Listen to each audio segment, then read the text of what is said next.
La tertulia de noche.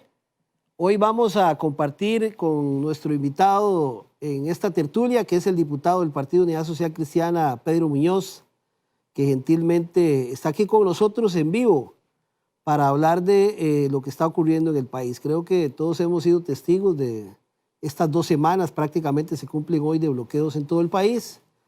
Hemos analizado diversos acontecimientos también desde hace varias semanas, un poco de lo que está ocurriendo y la perspectiva que hay en torno a la propuesta del gobierno y las reacciones que han habido en diversos sectores con relación al anuncio del presidente que retiraba la propuesta con el Fondo Monetario Internacional. Sin embargo, los bloqueos continúan, Rescate Nacional se divide, José Miguel Corrales se retira, Célimo Guido continúa con la manifestación.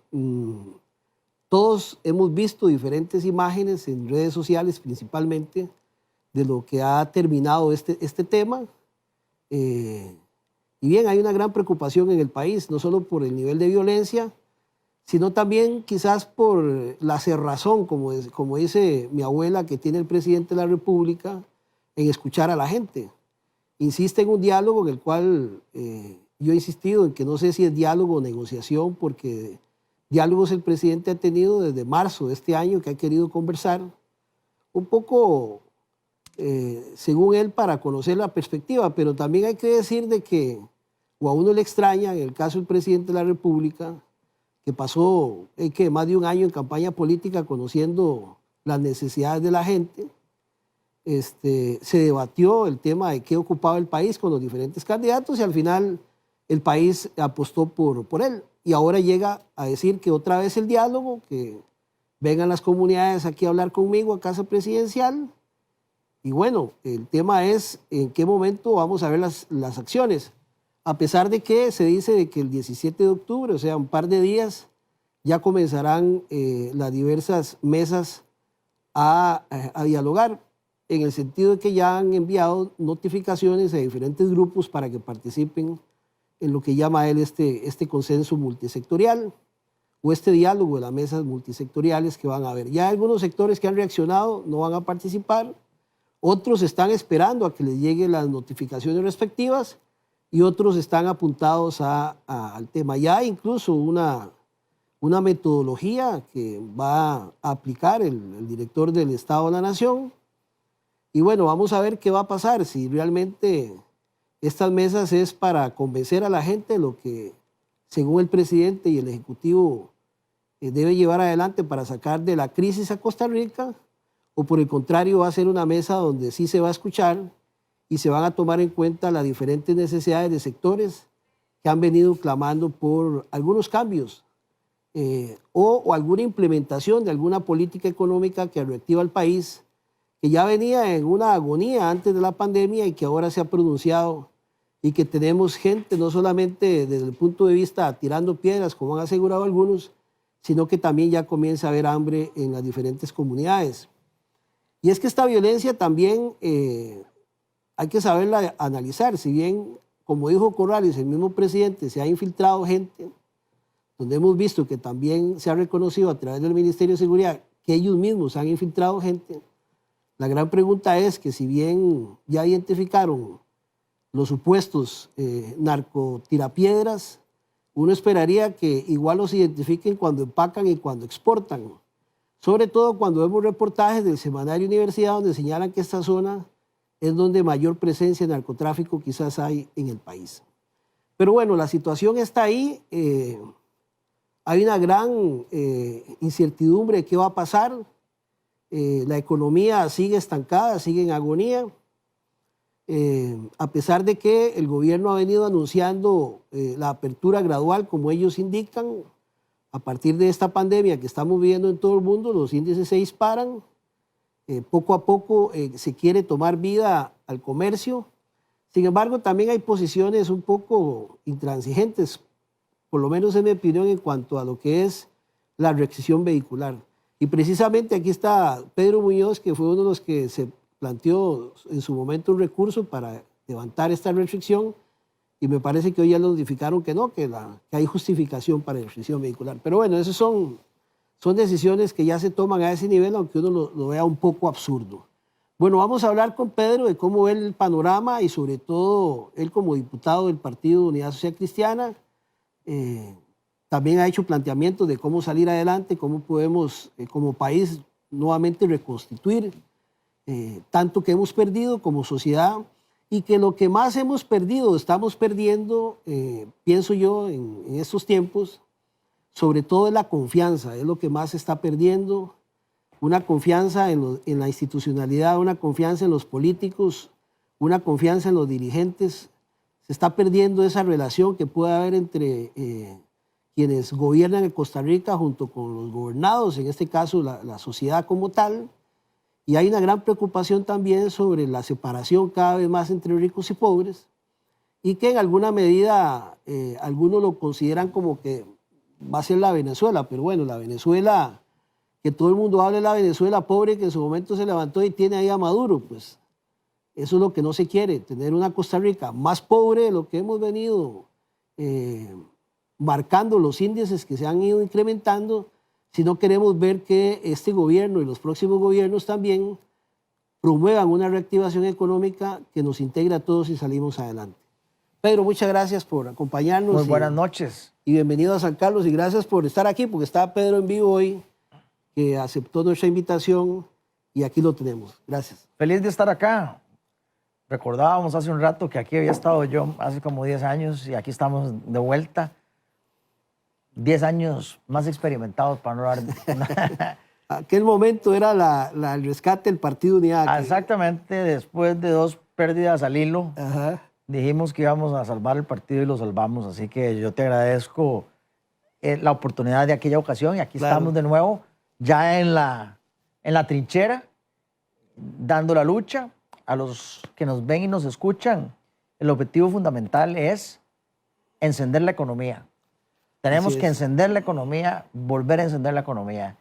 Todos los esfuerzos tienen que ser para encender la economía y aquí estamos en ese bregar. Antes de hablar de ese tema de encender la economía, denos su apreciación de cómo está el país en estos momentos y en la condición en que está Carlos Alvarado.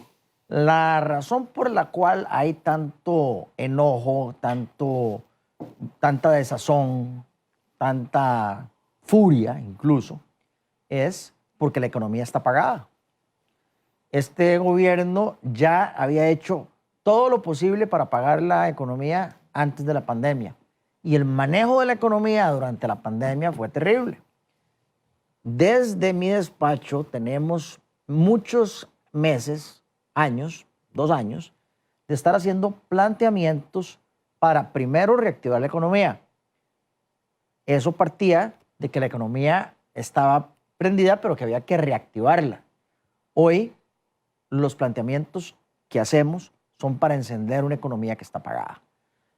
Antes de la pandemia, el desempleo rondaba el 11, el 12, el 13, el 14 y hasta el 15%. Hoy, después de la pandemia, el desempleo ronda el 30%. Quien tiene empleo tiene un pariente que no lo tiene. Es la realidad. Y hay mucha gente que no tiene empleo. O sea, 1 de cada 3 costarricenses no tiene empleo. Eso es muy duro. Eso es muy duro. Entonces, tenemos una propuesta clara, tajante, firme para volver a encender la economía y hemos hecho un planteamiento a la mesa conformada en el seno de la Asamblea de Trabajadores del Banco Popular. Nos parece que ese es el seno correcto, que ahí hay representantes de los trabajadores, representantes de los empresarios, representantes de las asociaciones de desarrollo, representantes de las cooperativas, representantes de las municipalidades, representantes de la gente y del pequeño empresario, del trabajador independiente.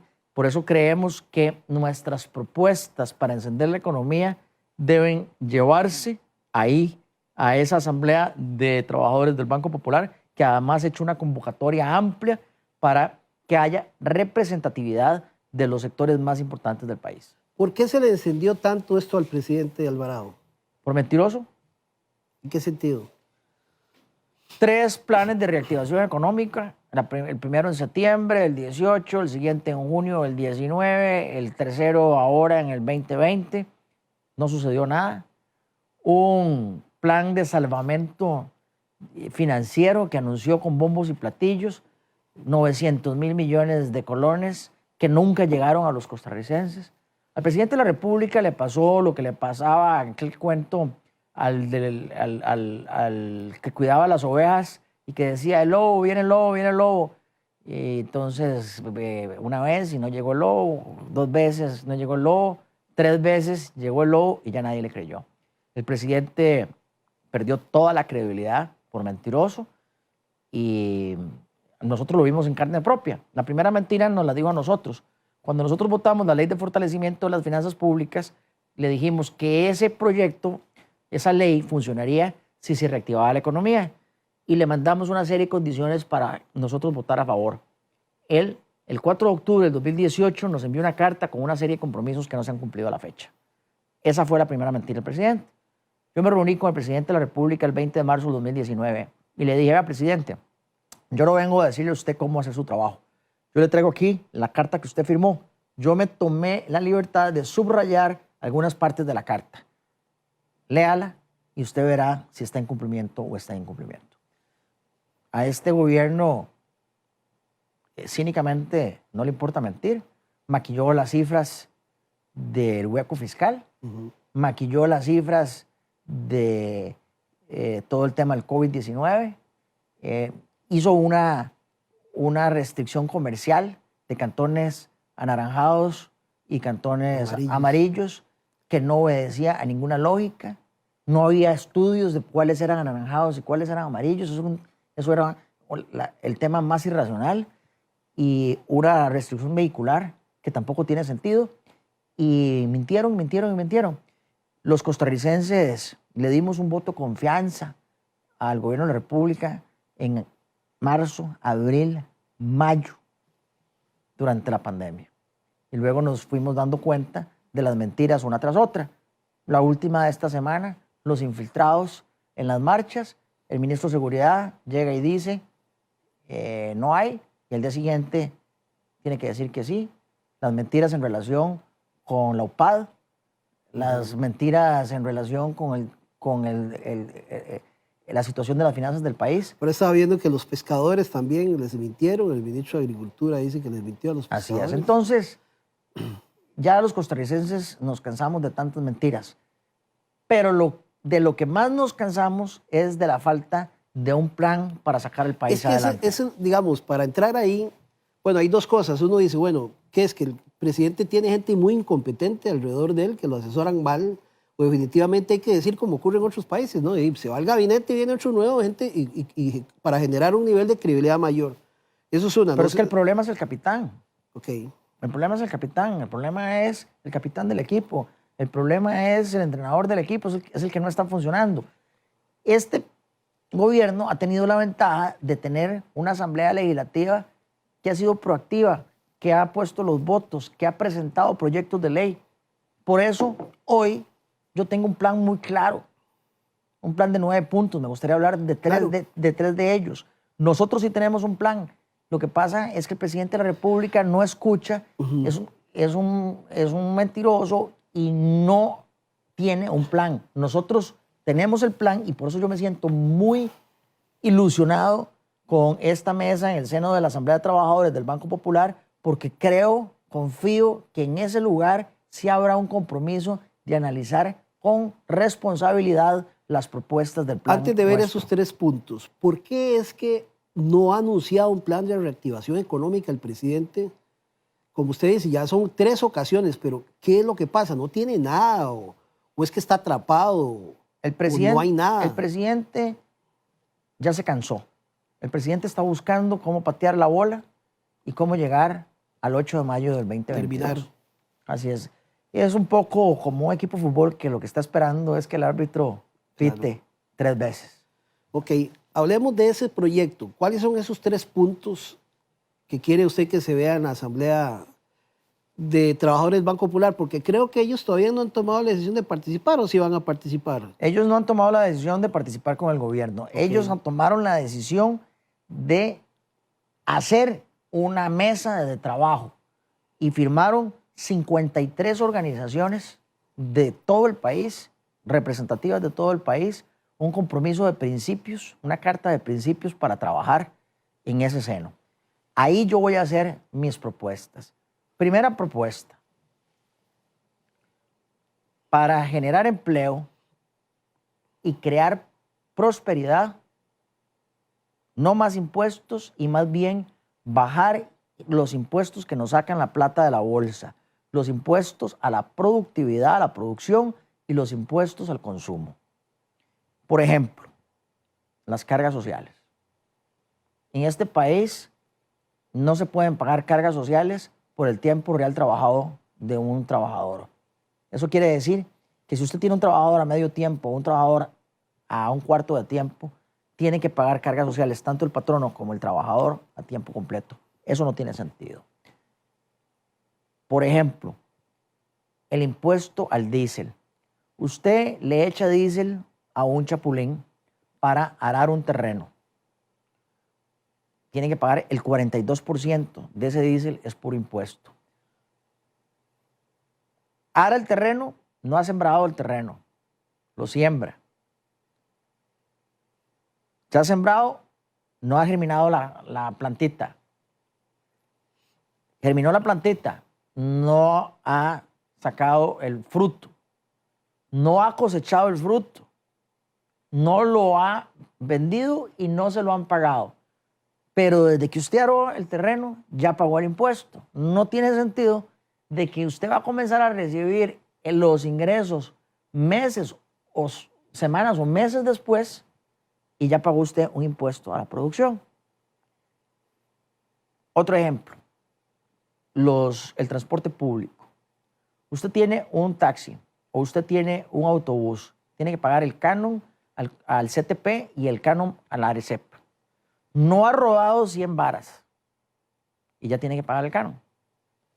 No ha rodado 100 varas. Usted tiene un taxi. No ha levantado a un pasajero. Ya tiene que pagar el canon, los dos cánones. Así hay una infinidad de impuestos y cargas que le cobran a usted antes de que usted se haya ganado un 5, antes de que usted haya tenido un ingreso. Igual el tema del consumo. Parte de lo que más molestó a los costarricenses era la propuesta de un impuesto a todas las transacciones. Entonces, si me depositan a mí mi salario y luego yo le paso una parte de mi salario, o la totalidad, como es en mi caso, a mi esposa, entonces resulta que solo por el traspaso de mi bolsa izquierda a mi bolsa derecha o de mi bolsa derecha a la bolsa derecha de mi esposa, me ponen un impuesto por eso. Definitivamente, así no vamos a poder reactivar la economía. Entonces, la propuesta mía es lo contrario. No más impuestos, por cierto, eso incluye, en mi opinión, no impuestos a las cooperativas. No más impuestos es no impuestos en general, pero además bajar los impuestos y las cargas que nos sacan la plata de la bolsa, los impuestos a la producción y los impuestos al consumo. Ese es el primer punto de mi propuesta. Hay proyectos de ley específicos que se refieren a esto, proyectos de ley que he ido presentando a través de mi tiempo como diputado, que no son de los últimos 5 minutos, sino que son producto del trabajo de más de 2 años. Esos proyectos están en la corriente legislativa y, por cierto, esta propuesta está incluida en una carta que yo le envié al presidente de la República el 21 de septiembre. Van a ser 4 semanas. Este lunes, el presidente de la República ni siquiera me ha dicho a cuándo recibo su carta. Esa es la primera propuesta. La segunda propuesta. Necesitamos renegociar la deuda del país. Hoy, los ingresos fiscales apenas nos alcanzan para pagar lo que tenemos que pagar en intereses y lo que tenemos que pagar en principal. Es decir, como decimos los costarricenses, se nos va lo servido por lo comido. Por lo comido. Solo en carga financiera. La analogía que aplica aquí es la siguiente. Yo tengo una finca y todo lo que produzco en la finca me alcanza apenas para pagarle al banco. No importa si recorto costos, no importa si mejoro la raza de las vacas, no importa si corto 1 o 2 peones en la finca. Al final de cuentas, la plata se me va a ir pagándole al banco. Ese es el segundo tema. La deuda en Costa Rica, en su gran mayoría, en un 77%, está en manos de instituciones locales. Entonces, desde el 3 de agosto de este año, yo le planteé al ministro de Hacienda, don Elian Villegas, que tenía que sentarse con los acreedores de Costa Rica para extender los plazos y bajar la tasa de interés. Yo he hecho un plan que nos ahorraría unos 1.700 millones de dólares al año renegociando la deuda de Costa Rica. Y próximamente le estaré presentando los detalles de ese plan al país. Ese es el segundo punto. El tercer punto, una ley de empleo público que sea seria, que sea de verdad. No el mamarracho que está en la Asamblea Legislativa. Necesitamos ordenar la casa. En el corto plazo es posible que esa ley nos cueste un poquito más, pero utilizando la frase de aplanar la curva, el incremento del costo de la planilla se va a aplanar en el mediano plazo. Esa es la experiencia que vivió la Contraloría General de la República, esa es la experiencia que vivió el Banco Nacional cuando hizo unas reglas propias de empleo público que han tenido mucho éxito. Claro. Esos son 3 puntos de un plan de 9. Estos son los 3 puntos que le he planteado a la Asamblea de Trabajadores del Banco Popular y que le presentaré en detalle. Hay otros temas que tienen que ver con eso, que es un poco las exenciones, digamos, que se han otorgado en estos últimos 2 gobiernos, que han sido altísimas, digamos, en ese sentido, beneficios que han otorgado y que el país ha dejado de recibir. El tema de las pensiones de lujo, que también es algo que nos ha venido socando. Los pluses salariales en algunos sectores de empleados públicos, digamos que también el tema tiene que regularse. En esos puntos, ¿cómo? Y otro de los temas que ha venido reclamando el país es impuestos para quienes no pagan, la evasión fiscal que se habla, ¿verdad? De que hay un montón de empresas que no pagan, de que hay una evasión fiscal. El mismo exministro Chávez ha denunciado la debilidad que hay en Hacienda para recuperar todos esos ingresos que hablan de 3.800 millones, ¿verdad? Un poco casi que el doble de lo que se ocupa en el país o lo que el presidente ha propuesto del préstamo del Fondo Monetario. En esos temas, ¿cuál es su opinión, Pedro? Voy a ir de atrás para adelante. Okay. Evasión fiscal.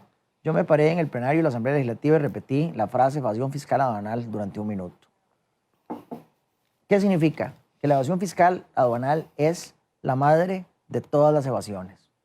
Porque cuando entra mercadería y usted o no la declara el valor real o no la declara del todo, eso lo que hace es la causa para una economía informal. Esa mercadería que no se declaró bien o que no se declaró del todo, no va a pagar IVA en la cadena. No va a entrar al inventario. Y por ende, los ingresos no se van a declarar y por ende tampoco va a haber impuestos sobre la renta. Es en la aduana donde usted arranca la cadena de trazabilidad. Por eso necesitamos comenzar con eliminar absolutamente la evasión fiscal aduanal, porque esa es la que permite todas las otras evasiones en la cadena de productividad. En primer lugar, estoy de acuerdo con usted. Yo preparé un manual de mejores prácticas en las aduanas y se lo entregué a la exministra de Hacienda, doña Rocío Aguilar. Se lo volví a entregar el manual al exministro Chávez y es un tema que está pendiente, pero yo estoy de acuerdo absolutamente que es un tema fundamental. Segundo tema, el tema de las pensiones de lujo. Hemos hecho esfuerzos ingentes para eliminarlas. Vemos cómo hemos encontrado resistencia por parte de la Sala Constitucional. Claro. Ahí vemos cómo los jueces son jueces y parte. Jueces y parte, porque ellos también tienen pensiones de lujo.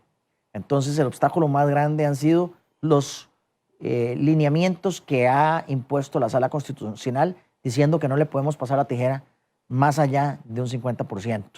Ese último fallo que la Sala Constitucional anunció con bombos y platillos en realidad es una barbaridad, porque lo que la sala está diciendo es que no le podemos pasar la tijera más allá de un 50%. Hay que leer con detenimiento ese fallo. Usted también mencionó Las exenciones fiscales. las exenciones fiscales. Definitivamente, así como hay que bajar la carga tributaria, tampoco tienen sentido muchas exenciones fiscales. Hay que hacer una revisión integral.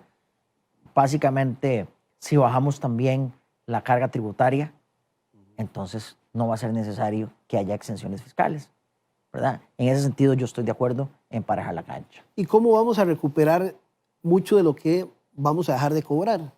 Mire, se lo voy a primero explicar como lo entiendo yo de manera muy sencilla. Los costarricenses no aguantamos más carga tributaria. No nos alcanza la plata. No. Si nos meten más la mano en la bolsa para sacarnos la plata, para llevársela para el gobierno, no vamos a contratar a nadie. No va a haber nuevos empleos. Es en la generación de nuevos empleos y en la generación de productividad donde la economía se enciende de nuevo y entonces comienza a haber transacciones. Cuando comienza a haber transacciones, comienza a haber pago del impuesto al valor agregado. Cuando comienzan a haber transacciones, comienzan a haber ingresos. Cuando comienzan a haber ingresos, hay pago de impuestos sobre la renta. La máquina arranca y entonces cuando esa máquina está trabajando, se van pagando los impuestos. Hoy, la máquina trabada no va a generar ningún impuesto. Por eso es indispensable, por eso yo insisto en la frase, encender la economía, para que la máquina camine de vueltas y entonces conforme hay transacciones, entonces cada vez que hay una transacción se paga el IVA, hay ingresos, se paga impuestos sobre la renta y entonces el gobierno comienza a recibir ingresos. Esa es la situación. Tenemos que apostarle a que aumente la producción en este país. Y para a quienes nos preocupan las instituciones sociales, la Caja Costarricense del Seguro Social, la educación pública, por ejemplo, para sostener esas instituciones sociales es indispensable que haya una economía. Un Estado solidario depende necesariamente de un sector productivo pujante. Es el sector productivo el que a través de los impuestos que paga y a través del financiamiento que hace, el que sostiene al Estado Social de Derecho. Por eso, también para sostener el Estado Social de Derecho, es fundamental tener un sector productivo pujante. Y por eso es lo primero. En este ciclo necesitamos encender la economía. Lo escuché antes hablar de que no está de acuerdo en que le pongan impuestos a las cooperativas. Una posición muy contraria a la de su compañera que es sancaleña, Marinés, que ha venido impulsando que graben a las cooperativas. Ya Ospino le ha contestado y creo que ya más o menos se conoce que las cooperativas sí pagan impuestos, lo que no pagan impuestos de renta, pero sí sus asociados. ¿Esa tesis es real o tiene alguna otra propuesta en ese sentido para el sector cooperativo? Vamos a ver. Al sector cooperativo yo le tengo una propuesta muy clara. Yo le pido al sector cooperativo que se una a la causa de bajar los impuestos a la producción y al consumo. Hagamos una alianza para bajar los impuestos. Nivelemos la cancha, pero nivelemos la cancha bajando impuestos. El sector cooperativo es un sector fuerte y yo más bien aprovecho para hacerle una invitación, hacerle un exhorto para que se matricule a bajar impuestos a la producción y al consumo en general. ¿En qué tipo de impuestos? Por ejemplo, el de las cargas sociales, Sí. por ejemplo, el del diésel, por ejemplo, cada vez que usted paga con tarjeta de crédito, Sí. le capan en buen guanacasteco, le capan el 8% para que vaya un pago adelantado al IVA y un pago adelantado de impuestos sobre la renta cuando usted ni siquiera sabe si va a tener utilidades en el año. Son los impuestos a la producción y al consumo y las cargas y los impuestos a la producción y al consumo los que tenemos que bajar. Y yo aprovecho entonces para hacerle una invitación al a las cooperativas de este país para que se sumen a la lucha de bajar impuestos. Claro. Bueno, vamos a hacer una pausa comercial y ya regresamos para continuar conversando con Pedro Muñoz sobre esta propuesta de reactivación económica para el país. Ya regresamos, también saludamos a quienes nos ven a través de Facebook y si tienen alguna consulta que hacer, lo pueden hacer al 2460-6200. Aquí lo pueden tomar los compañeros alguna de las preguntas que nos quieran hacer o bien escribirnos por Facebook. Ya volvemos con más de Tertulia de Noche.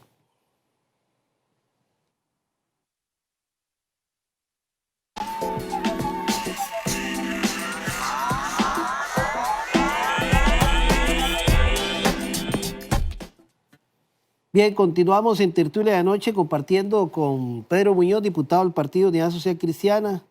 Leo nada más algún comentario que nos envían por aquí. José Rojas Chávez dice que dicha que se habla de no más impuestos, primero reducir gastos, reordenar el Estado, disminuir evasión fiscal, pensión alimenticia por compras. Todo el mundo pediría factura. Segundo, negociar deudas, venta de activos. También se habla de Berta Hernández, se ha perdido la credibilidad en todo y nadie se lo cree. Yo en lo personal no confío en ningún político porque ellos son los que nos están hundiendo. No he visto a ninguno que sea capaz de rebajar su salario. Algunos hablan de confianza en los medios de comunicación, otros mandan felicitaciones. Pero bueno, yo creo que el tema, hoy conversando con Pedro Muñoz, básicamente lo que el país ocupa son propuestas, porque hemos en alguna medida escuchado mucha queja y propuestas hay. Creo que hay un sector muy importante del país que tiene propuestas. Y me alegra, digamos, como diputado que usted hable de propuestas. El tema aquí es que, siendo usted diputado de la República, tenga que acudir al seno de la Asamblea del Banco Popular para que ellos puedan aceptar sus propuestas, ir al gobierno y no que el gobierno directamente, teniendo usted esa facilidad de poder hablar con el presidente y no lo escuche. El presidente no escucha, y no escucha ni siquiera los compromisos que ha adquirido por escrito. Es así de sencillo. Pero es que no hay otra vía que no sea el Fondo Monetario y no es tipo estas vías. Hablemos un poquito del Fondo Monetario. Hablemos primero del primer préstamo del Fondo Monetario por 504 millones de dólares. La necesidad de financiamiento, septiembre, octubre, noviembre y diciembre de este año, era de 3.000 millones de dólares. O sea, los 504 millones de dólares no alcanzaban ni por un mes. La totalidad del segundo préstamo del Fondo Monetario es de 1.750 millones. Que no estamos en discusión ahora. Que está en discusión, que se desembolsaría en 3 tractos, ni siquiera en uno solo.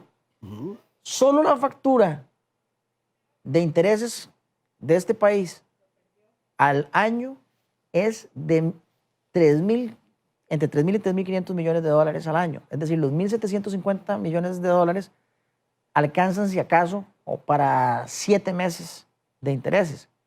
Para que quienes nos ven y nos escuchan, nos cuesta mantener el déficit 10 millones de dólares al día.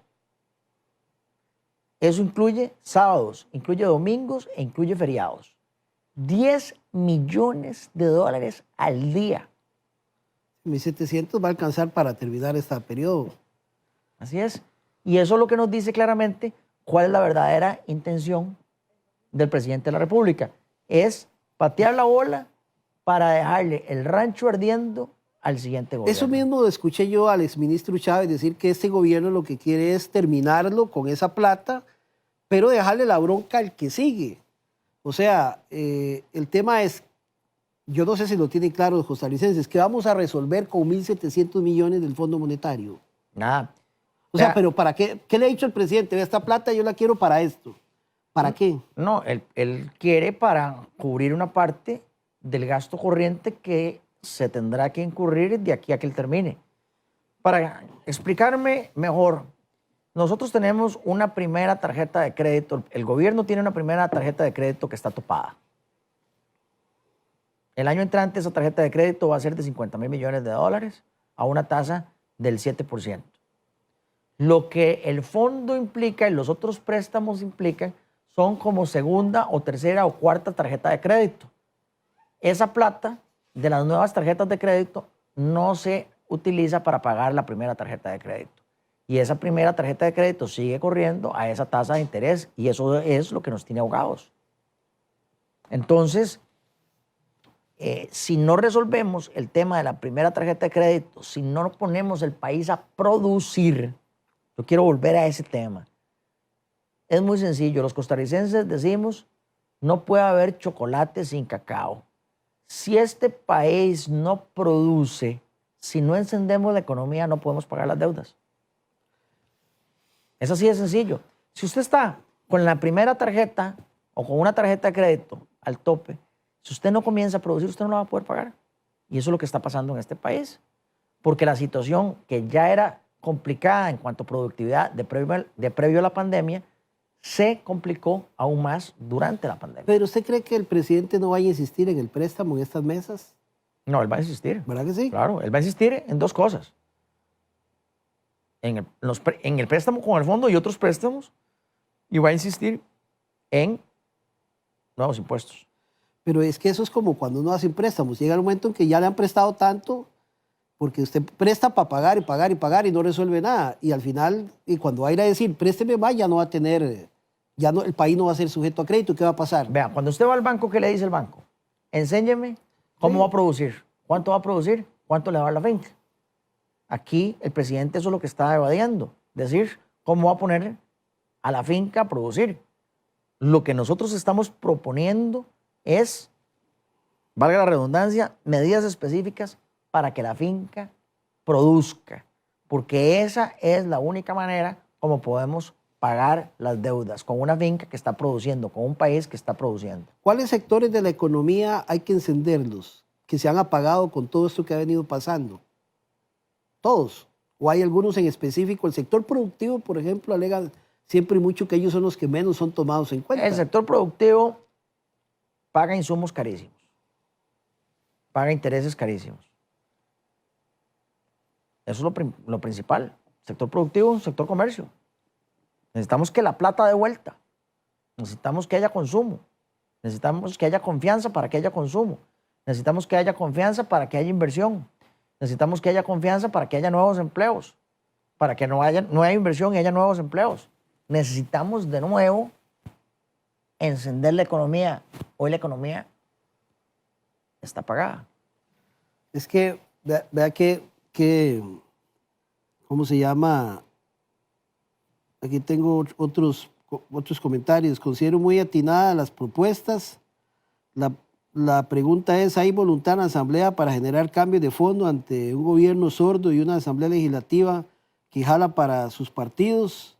Máxime desde ahora piensan en cuál partido va a gobernar. Francisco Borbón. Yo le digo a don Francisco Borbón, don Francisco, necesitamos un gran acuerdo nacional. Ante la incapacidad del presidente de la República, ante la falta de liderazgo del presidente de la República, necesitamos construir ese gran acuerdo nacional para encender la economía. Ese es mi objetivo. Como diputado de la República, ese es mi objetivo. Ayudar a la construcción de un gran acuerdo nacional para encender la economía. Y eso no es pura palabrería o pura retórica. Nosotros hemos presentado un plan aterrizado que vamos a defender a capa y espada, con argumentos y con números en el seno de la Asamblea de Trabajadores del Banco Popular. José Rojas vuelve a preguntar que si hay de cierto que las tasas son muy altas, las que se pagan en el país, y que Panamá consiguió a menos del 2%. ¿Por qué no podemos conseguir o negociar mejores tasas? Nosotros no podemos conseguir mejores tasas porque tenemos un déficit de aproximadamente 10.000 millones de dólares. Entonces, los prestamistas dicen, hey, sí, es muy alto el riesgo. El riesgo es muy alto, ¿verdad? Pero además, el riesgo es muy alto porque tenemos un gobierno que miente. Vea lo que hizo el gobierno. Rodrigo Chávez no quería cumplir la regla fiscal con el Poder Ejecutivo. El Poder Judicial no quería cumplir con la regla fiscal. Los sindicatos de salud y la Caja Costarricense de Seguro Social tampoco querían cumplir con la regla fiscal. Es decir, hicimos una ley de fortalecimiento de las finanzas públicas para poner orden en el 2018, en el 2019 todo el mundo quería salirse del saco. Y los acreedores ven eso, los bancos ven eso, las calificadoras de riesgo ven eso. ¿Por qué no generamos confianza con nuestras actitudes? Por eso, ordenar la casa, la ley de empleo público. Por eso, bajar impuestos para generar empleo y para generar prosperidad. Por eso, renegociar la deuda con nuestros acreedores para bajar las tasas de interés y bajar esa carga financiera que nos está ahogando. ¿Qué pasa con las instituciones? Pues todos sabemos que en el tiempo de Oscar Arias se engordaron las instituciones, ¿verdad? Eso no hay que negarlo. Las instituciones públicas, venta de activos, quitar o eliminar doble funcionalidad.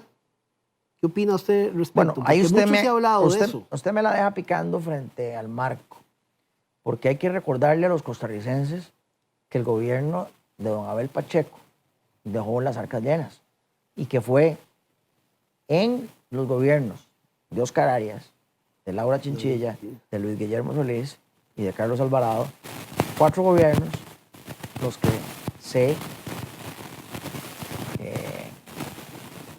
que acabaron con la salud, la salubridad de las finanzas públicas. En 4 gobiernos acabaron la perfecta salud que dejó Abel Pacheco de las finanzas del país. Eso hay que recordárselo a los costarricenses. Ahora, también hay que decirle a los costarricenses que no es la primera vez que hemos estado mal y que hemos arreglado la situación. Cuando José Joaquín Trejo Fernández fue presidente en el 66, encontró las arcas vacías y se las devolvió llenas a don Pepe Figueres en 1970.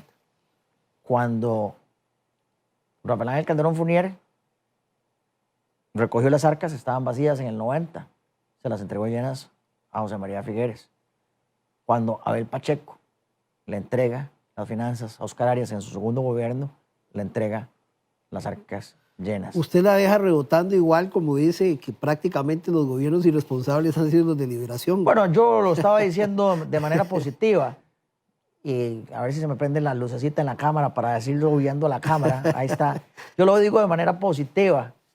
Los gobiernos de tradición social cristiana han entregado las arcas llenas. Le di el ejemplo de José Joaquín Trejo Fernández en el 66, le di el ejemplo del licenciado Rafael Ángel Calderón Fournier en el 90-94 y el caso del doctor Abel Pacheco 2002-2006. Son hechos históricos. El socialcristianismo ha gobernado con responsabilidad y ha entregado las arcas llenas. Lo pongo de manera positiva. Pedro, el tema aquí es que todo el mundo está esperando qué va a pasar con las mesas que el presidente está llamando a diálogo, pero si la tendencia es a que tengamos que aceptar lo que el Ejecutivo dice y que esto nada más le va a alcanzar para terminar su gobierno, ¿en qué condiciones va a quedar el país después de esto? Porque es patear una bola cada vez más pesada hasta que llega el momento que nos vamos a quebrar el pie todos. O sea, entonces, ¿para qué ir ahí si lo que vamos... Y yo creo, y la verdad es que yo creo eso, tengo que decirlo públicamente. Yo creo que ahí lo que se va a tratar es de ver cómo el presidente convence a la gente de que eso es lo que necesitamos para salvar Costa Rica. Porque otra cosa no ha dicho. Él no ha dicho otra cosa, no ha hablado de otra propuesta, ni de la suya, ni de los sindicatos, ni las académicas, de nada. Él nada más sigue insistiendo en que va a hablar, pero sigue con el tema. Pero eso no nos va a alcanzar como país. El tema es ¿qué vamos a hacer? No, pero es que además él lo dijo con toda claridad, que nos íbamos a dar 4 semanas para hablar de impuestos y que el tema de la productividad iba a venir después, pero es que, muchachos. O sea, ¿en qué cabeza cabe? Pero eso hay años, vea, estudios del Estado de la Nación, las universidades, la Defensoría. Hay tanto estudio de lo que hay que hacer aquí, de las necesidades que hay de reactivar, hasta acuerdos políticos que hay que llegar. Entonces, ¿para qué seguir en lo mismo? Sí. Lo que pasa es que tenemos diferencias de criterio ideológicas con el presidente de la República. Cuando yo le digo al presidente de la República que hay que bajar impuestos, él se quiere morir en cruz, ¿verdad? cuando en realidad todos los costarricenses sabemos que ya la cobija no aguanta para más, que no podemos bajar, no podemos pagar impuestos, que más bien lo que tenemos que hacer es bajarlos. Pero eso no le entra en la cabeza al presidente Si de la usted fuera República. presidente hoy, ¿qué haría? Una ley de empleo público serio, lo primero. Con eso me voy viendo los bancos y le digo, mira, aquí ya puse orden.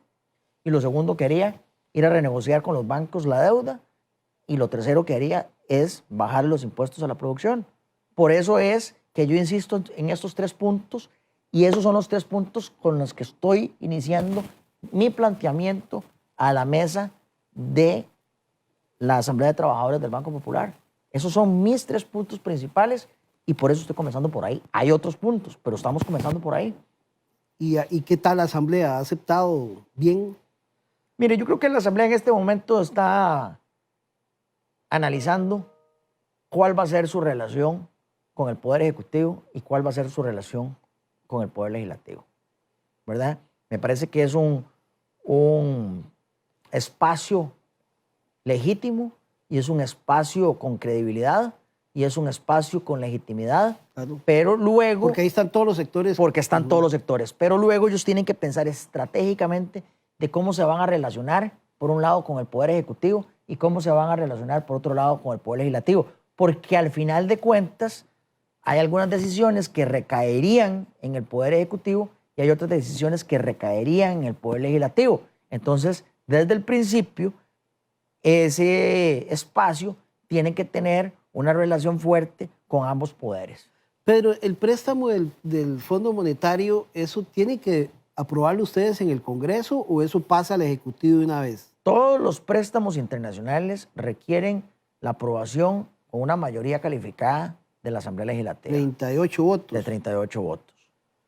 Los impuestos no requieren una mayoría calificada. Simple, se van. Así es. Entonces, un posible acuerdo con el fondo tiene una parte que requiere mayoría calificada, que es la parte de los empréstitos internacionales.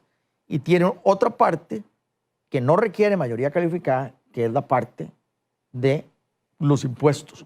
Por eso, el presidente hace números alegres en relación con los impuestos, porque él dice, 10 del PAC, más los aliados tradicionales que ha tenido, que hay que decirlo con todas las palabras, los 17 de Liberación, ya vamos por 27, más 7 de Restauración, ya estamos en 34.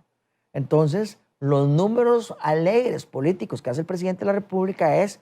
Ya lo tengo por ahí. Ya lo tengo por ahí.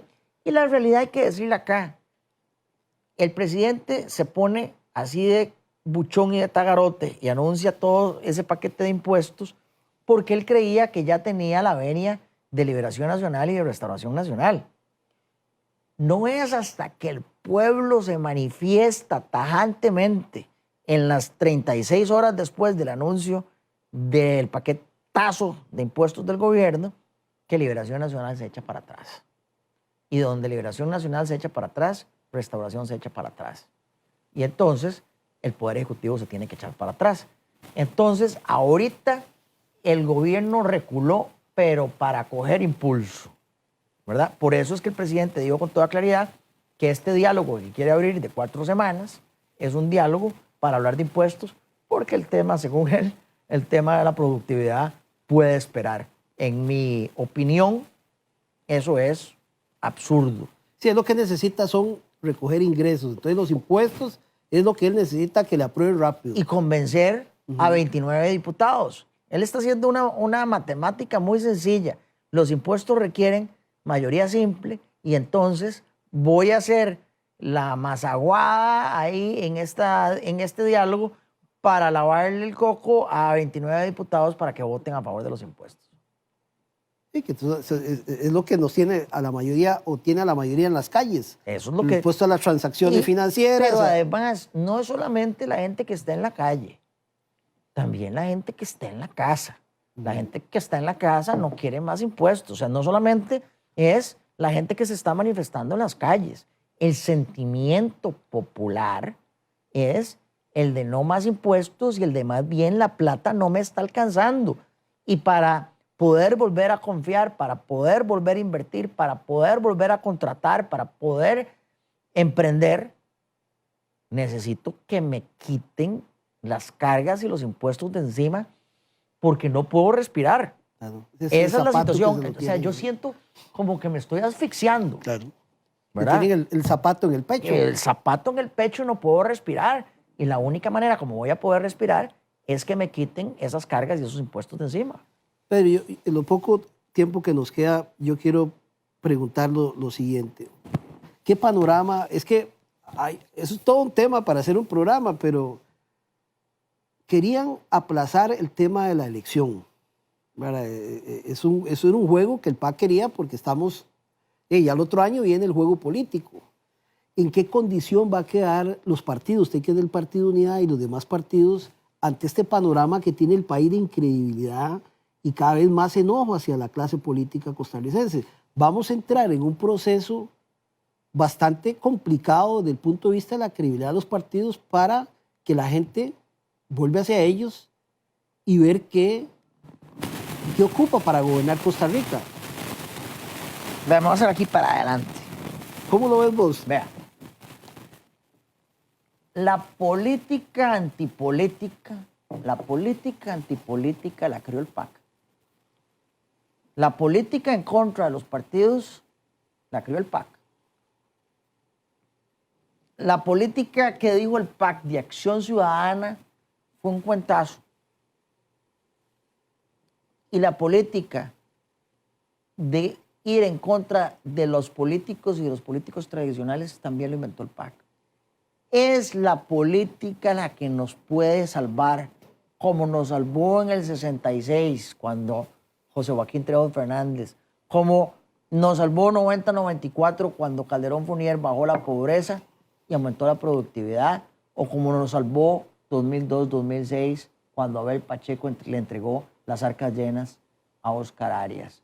Es precisamente la política, la buena política, la que nos puede salvar. Es la buena política la que nos va a salvar llevando propuestas concretas a la mesa de la Asamblea de Trabajadores del Banco Popular, con representatividad, con propuestas, dando la cara. Por eso, cuando usted me invitó a venir acá, yo le dije que sí, porque ese es mi trabajo, venir a proponer y decirle aquí a la zona Huetar Norte, hay propuestas, hay solución, tenemos un plan, Costa Rica puede más, con propuestas vamos a sacar el país adelante, ¿verdad? Yo, en mi caso, yo soy abogado, dejé mi práctica profesional, modestia aparte, no me iba mal, pero decidí salir de la comodidad para estar aquí en la lucha de este país que nos ha dado tanto a nosotros. Somos un país privilegiado. A veces se nos olvida que cuando abrimos el tubo sale agua potable y ni siquiera preguntamos cómo es que con todas las mañanas abrimos el tubo y sale agua potable.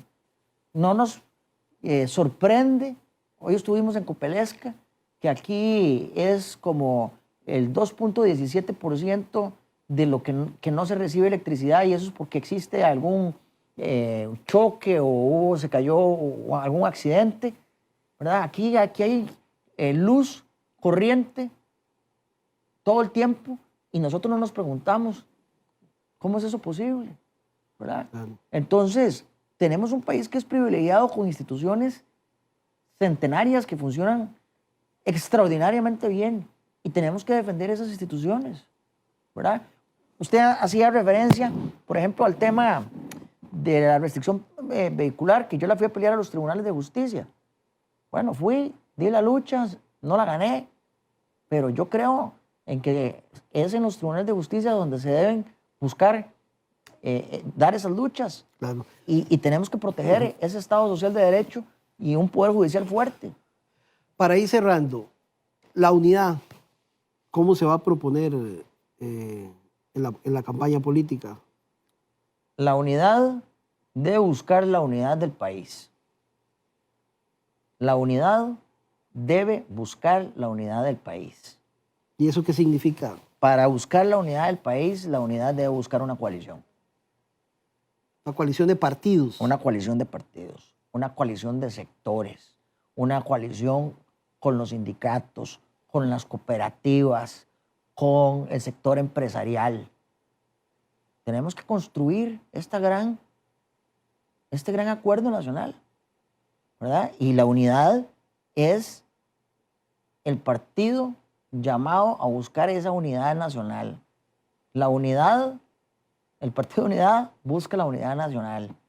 Y la unidad, yo como miembro de la unidad, expresidente del Partido de Unidad Social Cristiana, estoy buscando esa gran coalición y por eso me siento muy ilusionado de poder hacer propuestas específicas a esa mesa de la Asamblea de Trabajadores del Banco Popular, buscando esa gran coalición, ese gran acuerdo nacional. Porque hay que hacer una diferenciación. El gobierno llama al diálogo. No es de diálogo que comemos. No. Es de grandes acuerdos. Por eso, desde la manera como el gobierno conceptualiza un llamado al diálogo, no es un llamado a un diálogo, es el llamado a un gran acuerdo nacional con representantes de todos los sectores, con los partidos políticos, sin reglas específicas, sin dados cargados. Ese gran acuerdo nacional tenemos que construirlo y por eso yo desde el Partido de Unidad Social Cristiana, como diputado del Partido de Unidad Social Cristiana, como expresidente del Partido de Unidad Social Cristiana, estoy dedicado a la construcción de ese gran acuerdo nacional. Por eso estoy aquí hoy en Ciudad Quesada, por eso me regreso hoy en la noche a San José para estar trabajando en San José y por eso mañana pienso estar en Grecia buscando este gran acuerdo nacional con la gente. ¿Qué tal le han respondido hasta ahora con los que ha conversado? Si ha adelantado alguna conversación. No, mire, hemos tenido grandes logros. Estamos muy avanzados en la construcción, por ejemplo, de una ley de empleo público, ¿verdad? Eso es fundamental. Para eso he tenido la oportunidad de conversar con sindicatos. He tenido conversaciones muy interesantes con las cooperativas de Costa Rica. He tenido conversaciones muy interesantes con la UCAEP, la Cámara de Empresarios, con el presidente, el nuevo presidente, el flamante presidente de la UCAEP, don José Álvaro Jenkins. Yo soy una persona que afortunadamente puedo hablar con todo tipo de personas, sin distingo de ideologías, sin distingo de colores políticos, y eso me da una gran oportunidad y un gran privilegio como costarricense.